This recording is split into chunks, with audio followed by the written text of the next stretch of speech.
जिसका अंदेशा था वो होने लगा है। ईरान ने अपनी जवाबी कार्रवाई अमेरिका और इजराइल के ऑपरेशन के खिलाफ अपनी जवाबी कार्रवाई ईरान ने शुरू कर दी है।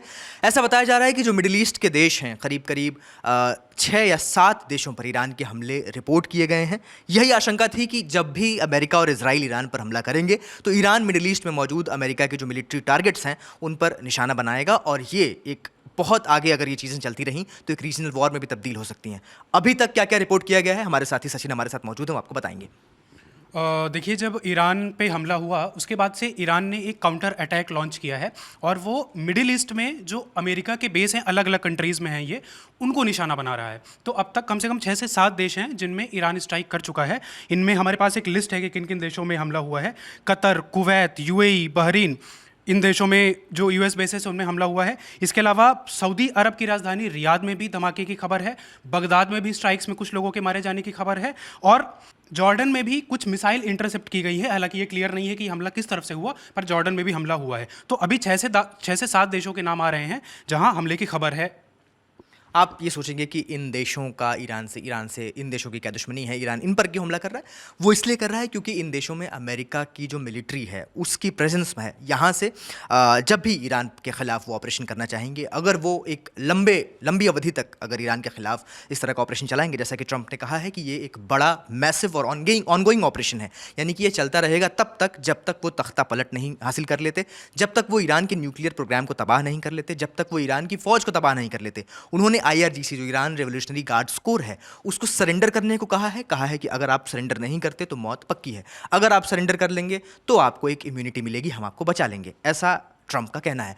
तो ये इस तरह का जो ऑपरेशन है वो आगे किस तरह जहां पर भी जाएगा, आगे ट्रंप जो कुछ भी करना चाहेंगे उनके लिए ये सारे बेसिस जो अमेरिका के हैं, ये जो मिलिट्री प्रेजेंस है गल्फ के देशों में, वेस्ट एशिया के देशों में, वो ईरान के खिलाफ हमला करने के लिए बहुत इंपॉर्टेंट है। इसीलिए आपने ऐसी खबरें देखी होंगी कि जब भी ईरान पर हमले की बात आती थी तो ईरान जो है इन देशों से बातचीत करता था और उन्हें अपने एयर स्पेस के इस्तेमाल करने से मनाही करने की वो छूट चाहता था। ऐसा सऊदी अरब और UAE ने कई बार किया भी, उन्होंने अपना एयर स्पेस जो है अमेरिका को देने से मना कर दिया।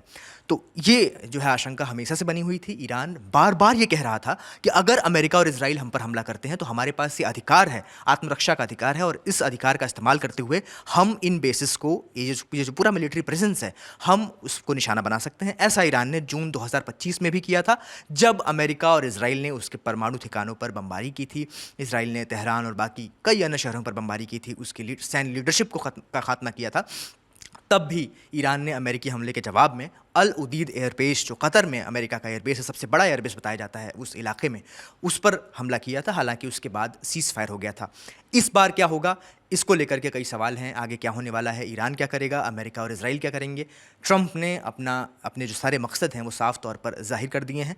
इजराइल के बेंजामिन नेतन्याहू प्रधानमंत्री, वो हमेशा से ये चाहते थे कि किसी भी तरह से तख्ता पलट हो ईरान में, ये डील जो चल रही है, जो बातचीत चल रही है, नेगोशिएशन चल रही है, वो कामयाब ना हो सके, और ऐसा ही हुआ भी है।